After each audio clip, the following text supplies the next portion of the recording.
Hello everybody. So today we are going to do additional topics of political science, वो भी India books के. मैं world book के जितने भी एडिशनल टॉपिक्स हैं वो मैं ऑलरेडी करवा चुकी हूँ. 15 मिनट का वीडियो है, so you can watch it. And उसमें मैंने लाइन बाय लाइन एक्सप्लेनेशन दिया है, मतलब एक सिंगल लाइन भी नहीं छोड़ी है, उसमें सब कुछ हाईलाइट करके दिया है. And this is what I am going to do है. This video can be a little longer than 15 minutes. 20 minutes का जा सकता है बिकॉज इंडिया बुक में ज़्यादा कंटेंट आपको पढ़ने का है, राइट, एंड याद रखने का भी है. So let us start. सबसे पहले ईजी सा है, चैलेंजेस ऑफ नेशन बिल्डिंग वाला चैप्टर है. You must have heard of this chapter, पढ़ा भी होगा, काफ़ी ईजी चैप्टर है.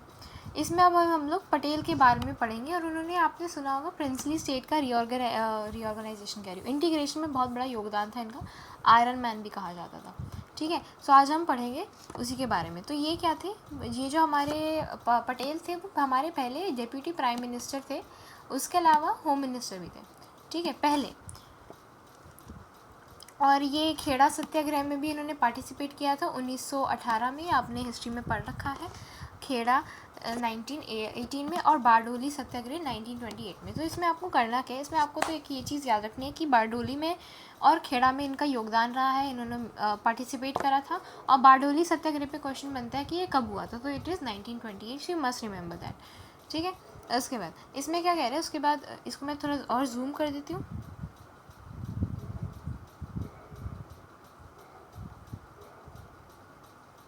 हाँ, अब इट इज़ बेटर. ओके, इसके आगे क्या है. At the time of independence, जब इंडिपेंडेंस का टाइम था तो हमें इंटीग्रेशन ऑफ प्रिंसली स्टेट की बहुत बड़ी प्रॉब्लम थी. ठीक है, it was a challenge to the national unity and integrity of India. In difficult times में पटेल ने जो था उन्होंने 565 प्रिंसियली स्टेट्स को इंटीग्रेट कराने का ठेका लिया. इस वजह से इनको आयरन मैन ऑफ इंडिया भी कहा जाता है. ठीक है, पटेल की जो अप्रोच थी मर्ज करवाने में प्रिंसली स्टेट्स को, वो बहुत ही क्लियर रही और काफ़ी अच्छी भी रही. He was not in favour of any compromise. इस चीज़ को याद रखना, he was not in the favour of any compromise with the territorial integrity of India. ठीक है, सो ये वाली एक चीज़ इम्पॉर्टेंट बन जाती है.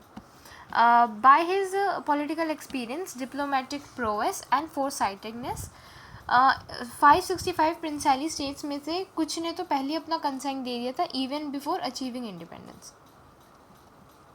सरदार पटेल ने जो है एक की चैलेंज फेस करा था ड्यूरिंग द इंटीग्रेशन प्रोसेस. वो 3 जगहों पे करा था, हैदराबाद, जूनागढ़ और कश्मीर में. ठीक है, हैदराबाद, जूनागढ़, कश्मीर. हैदराबाद आपने पढ़ रखा है, जूनागढ़ नहीं पढ़ा, कश्मीर नहीं पढ़ा है ना. फर्स्ट चैप्टर में जूनागढ़ में प्लेबिसाइड हुआ था. कश्मीर की तो कहानी आप रीजनल एस्पिरेशन में देख ही लोगे इन डिटेल, वो तो है ही. मतलब कश्मीर का भी एक तरीके से आपने पढ़ रखा है रीजनल एस्पिरेशन वाले चैप्टर में. उसके बाद it was under his leadership that Indian forces compelled Hyderabad and Junagadh to merge with India. उसके बाद सरदार पटेल का ओपिनियन जो था कश्मीर पे वो डिफरेंट था फ्रॉम अदर लीडर्स. जैसे कि हैदराबाद में ही वांटेड जैसे हैदराबाद में हुआ तो ये वो चाहते थे कि कश्मीर इंटीग्रेशन विद इंडिया जो है वो मिलिट्री ऑपरेशन से होए. ठीक है, बट बहुत सारे रीजंस हो गए थे कि सरदार पटेल जो है उस चीज़ में सक्सीड नहीं कर पाए कि मिलिट्री ऑपरेशंस के थ्रू वो कश्मीर को भी इंटीग्रेट करा लें. जैसे उन्होंने ये रज़गार्स को हराकर हैदराबाद को इंटीग्रेट करवाया था. पटेल जो थे वो हमेशा ही क्या एक एस्टाउंडिंग लीडर रहे. और उनके कुछ फीचर्स हैं जो आपको पता होना चाहिए. He was a nationalist, catalyst and realist. ये 3 शब्द आपको पता होना चाहिए. देखो, आपने दिल्ली एनसीआर का नाम सुना है, एनसीआर, सो वही NCR, नेशनलिस्ट, कैटलिस्ट, रियलिस्ट. इस तरीके से आप याद रख सकते हो. Popularly categorise as NCR in the Indian political history. So ये पूछ सकते हैं कि who is known as the NCR in the political history. So it is Sardar Patel. ठीक है, तो सरदार पटेल में आपको मैंने जितना मार्क कराया आप बस उतना ही पढ़ के जाएँ, मतलब सब कुछ ही करा दिया एक तरीके से. अब हम आ जाते हैं हमारे थर्ड चैप्टर पे विच is the politics of plan development. इसमें हम नीति आयोग के बारे में पढ़ेंगे. ठीक है, तो इसमें ये आपको ये बता रहा है कि इंडिपेंडेंस के बाद क्या हुआ था. इंडिपेंडेंस के बाद जो आपकी प्लानिंग कमीशन थी वो सोशलिस्ट मॉडल पे फॉर्म हुई थी. ठीक है, based on socialist model was form for plan development in India. So आपसे ये क्वेश्चन पूछ सकते हैं कि प्लानिंग कमीशन जो था वो कौन से मॉडल पे एसोसिएटेड था. सो सोशलिस्ट मॉडल पे वो टिका हुआ था। बट जब ग्लोबलाइजेशन का दौर चला, लिबरलाइज होने लगी, है ना, एमएनसीज का आना जाना लगना रह गया, स्पेशली 21st सेंचुरी में, तो ये सोशलिस्ट मॉडल जो था वो इनएफेक्टिव और इरेलीवेंट हो गया। ठीक है, डेवलपमेंट में हमें चैलेंजेस फेस करने को मिल गए थे इस वजह से during his independence day speech 15 अगस्त 2014 को जो मोदी जी थे, उन्होंने बोला कि हम एबॉलिश कर देंगे प्लानिंग कमीशन को। सो दे कैन आस्क यू कि कब हुआ। ठीक है, तो 15 अगस्त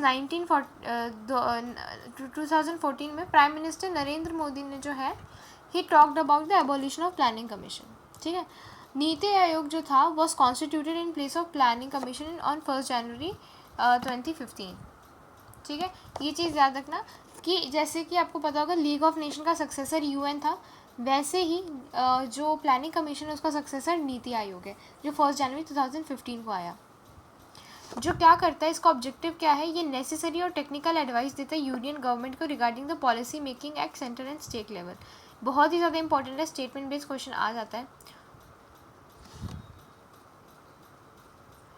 ऑब्जेक्टिव क्या है,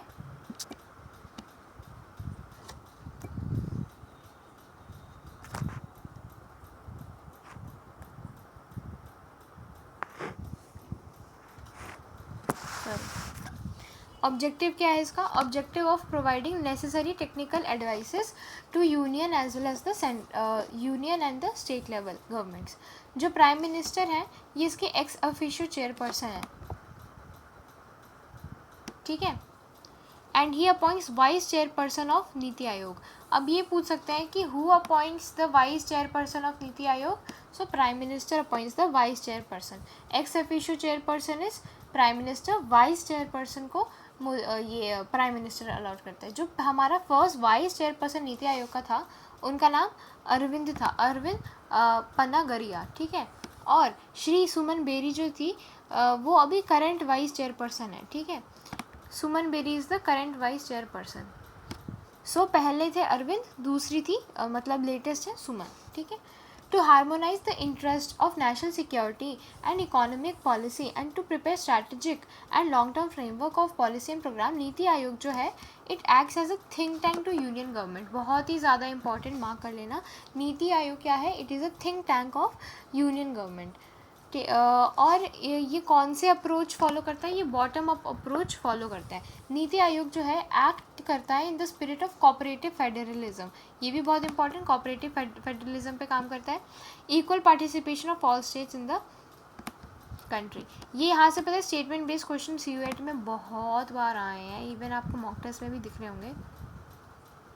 सो ये लास्ट वाला पैराग्राफ को इग्नोर मत करना, मैं यहाँ पे लिख देती हूँ, बहुत इंपॉर्टेंट है ये। ठीक है, नंबर 1 ये थिंक टैंक है, बॉटम अप अप्रोच फॉलो करता है, कोऑपरेटिव फेडरलिज्म की स्पिरिट होती है इसमें, और equal participation of all states पे इसका ध्यान रहता है। यहाँ पे पता है ये बहुत घुमा घुमा के देते हैं क्वेश्चंस कि unequal participation of all state कर देंगे, तो नहीं, इक्वल पार्टिसिपेशन भी है, कोऑपरेटिव भी है। कोऑपरेटिव फेडरलिज्म बोल रहे हैं तो ऑब्वियसली बात है स्टेट्स को भी दर्जा दिया जाएगा। ठीक है, अब देखो, अब हमारा यहाँ पे एक और सब टॉपिक आ जाता है, it is known as the national development council. अब देखो ये NDC क्या चीज़ है। ठीक, let me change the colour, मैं येलो से बोर होगी थोड़ा, let's go with pink. Yes, national developmental council के बारे में अभी हम पढ़ेंगे। हाँ, आपका जो नेशनल डेवलपमेंटल काउंसिल है उसको हम राष्ट्रीय विकास परिषद भी कहते हैं। अब उसको अगर हिंदी निकालेंगे तो नेशनल यानी कि राष्ट्र, डेवलपमेंट यानी विकास, परिषद यानी कि काउंसिल। ठीक है, तो अब इसको याद करने की ज़रूरत नहीं है, ये तो इसका एग्जैक्ट ट्रांसलेशन ही हो गया। एपेक्स बॉडी है डिसीजन क्रिएट करने की एंड डेलिब्रेशन करने की on development matters in India. So they can ask you कि which is the apex body for decision making and creating deliberations on development matters. ठीक है, डेवलपमेंट मैटर्स में apex body कौन है, तो national developmental council, and it is presided over by the prime minister, ये भी याद रखना। तो नीति आयोग के एक्स ऑफिशियो कौन, प्राइम मिनिस्टर। NDC के प्रिसाइडिंग ऑफिसर कौन, प्राइम मिनिस्टर। ये कब बना था, ये जो था ये सेटअप किया गया था 6 अगस्त 1952 को under the chairmanship of the first prime minister Jawaharlal Nehru. ठीक है। जवाहरलाल नेहरू भी क्या थे, हमारे प्राइम मिनिस्टर थे पहले। किस लिए बना था? स्ट्रेंथन करने के लिए, मोबिलाइज करने के लिए efforts and resources of the nation in support of 5 year plans made by the planning commission. ये जो काउंसिल है वो prime minister, union cabinet minister और chief minister of all states या फिर उनके सब्स्टिट्यूट्स और यूनियन टेरिटरी के सारे जो भी वो हैं representative and member of NITI आयोग को कंप्राइज करती है। ठीक है। सो काउंसिल में कितने लोग होते हैं बेसिकली? प्राइम मिनिस्टर एक, यूनियन कैबिनेट मिनिस्टर को हम एक एंटिटी मान लेते हैं, chief minister of all states को हम तीसरी एंटिटी मान लेते हैं, यूनियन टेरिटरीज़ के रिप्रेजेंटेटिव 4 एंड नीति आयोग के मेंबर यानी कि 5, यानी कि 5 एंटिटीज़ जो हैं वो पार्ट होती हैं एनडीसी के। ठीक है, ये चीज़ याद रखना। एनडीसी जो है 6 अगस्त 1952 को बना था, presiding officer prime minister, and ये किसके चेयरमैनशिप में बना था फर्स्ट टाइम? जवाहरलाल नेहरू के। ठीक है। डेवलपमेंट की बात करें तो डेवलपमेंट के मामले में apex body is national development and council, प्यार से इसको बोलते हैं, हिंदी में इसको बोलते हैं राष्ट्रीय विकास परिषद। अब इसका ऑब्जेक्टिव पढ़ लेते हैं। सिक्योर करना है इसको कॉपरेशन सारे स्टेट्स का, एग्जीक्यूट करने में ये भी जो भी प्लान बनाते हैं प्लानिंग कमीशन, है ना। उसके बाद ये स्ट्रेंथन करता है, मोबिलाइज करता है, रिसोर्सेज चाहता है नेशन को सपोर्ट करने के लिए, जितने भी उसके डेवलपमेंटल प्लान्स हैं उसको इम्प्लीमेंट करने के लिए। ये प्रमोट करता है कि एक कॉमन इकोनॉमिक पॉलिसी रहे। ठीक है। एंड उसके बाद ये इंश्योर करता है कि बैलेंस और रैपिड डेवलपमेंट हो all parts of the country में। ठीक है।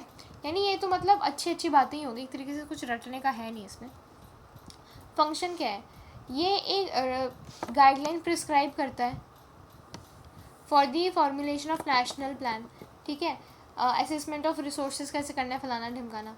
It consider the national plan as formulated by the NITI Aayog to make an assessment of resources. ये असेसमेंट बनाता है। ठीक है, असेसमेंट बनाता है। इट सजेस्ट मेजर्स सजेस्ट करता है कुछ कुछ।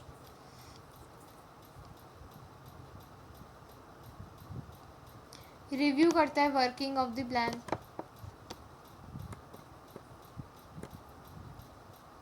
और ये रिकमेंड करता है कुछ मेजर्स। यानी इसमें भी कुछ ऐसे इंपॉर्टेंट है नहीं जो मैंने मार्क कर दिए, ये बस आपके समझने के लिए कि गाइडलाइन प्रिस्क्राइब करता है, कुछ मेजर सजेस्ट कर देता है, असेसमेंट करता है, रिव्यू करता है, रिकमेंड करता है अगर कोई दिक्कत हो तो।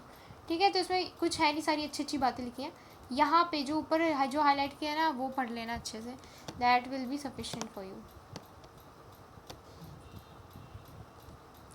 नेक्स्ट हम चैप्टर नंबर 4 पे चलते हैं, India's external relations. Let's go with green colour. India's external relations की अगर हम बात करें तो इसमें हमारा पहला टॉपिक है इंडिया एंड इज़राइल के रिलेशंस के बारे में। ठीक है, इंडिया और इज़राइल का रिलेशन कैसा चल रहा है।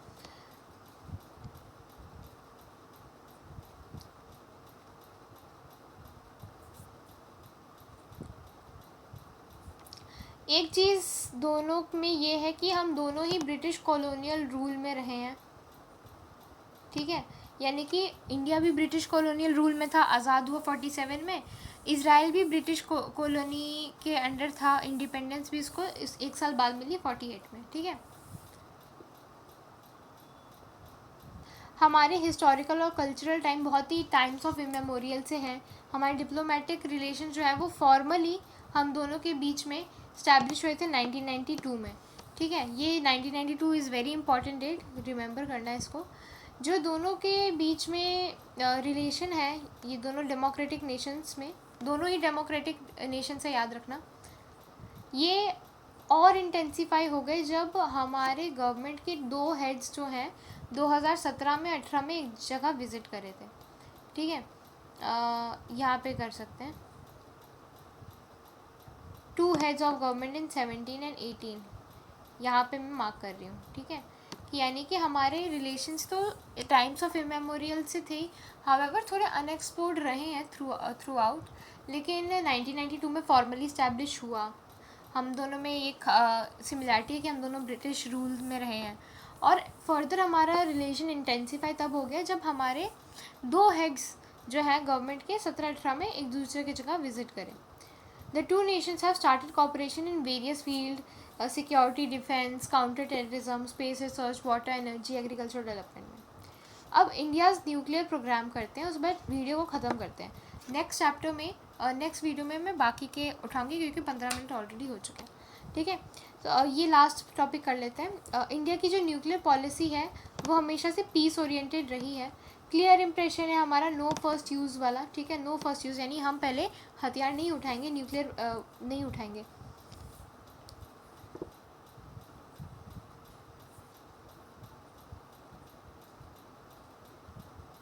लेकिन हाउएवर हमारी जो प्रेजेंट गवर्नमेंट है वो ये कह रही है कि हम अपनी इस नो फर्स्ट यूज़ पॉलिसी को हम थोड़ा चेंज करेंगे, रिव्यू करेंगे, और हमारी national regional and national security के अकॉर्डिंग हम उसको मॉडिफाई भी कर सकते हैं, ठीक है। यानी हम नो फर्स्ट यूज़ वाली पॉलिसी जो हम अभी भी कैरी ऑन करते हैं उसको हम ड्रॉप भी कर सकते हैं अगर हमें ज़रूरत पड़ी तो, ऐसा करेंट गवर्नमेंट कह रही है। एंड उसके बाद India is committed to ensuring membership in nuclear suppliers group and opposing partition यानी किसी एक आइडियोलॉजी, किसी एक ग्रुप को ही सपोर्ट करते रहना। अनजस्ट न्यूक्लियर ट्रीटी जैसे CTBT एंड NPT, ठीक है। तो इंडिया चाहता है कि उसको मेंबरशिप मिले न्यूक्लियर सप्लायर्स ग्रुप में, और वो अपोज करता है किसी भी टाइप की पार्टीशनशिप को, और ये unfair treaty nuclear treaty CTBT और NPT जो कि लिमिट कर देता है न्यूक्लियर आर्सनल्स रखना टू सर्टन कंट्रीज़, उसको भी अपोज करता है। नेक्स्ट वीडियो से फिर हम अब crisis of democratic order and further करेंगे, यानी जितने भी कांग्रेस रिलेटेड चैप्टर हैं एंड एवरीथिंग ना, यानी कि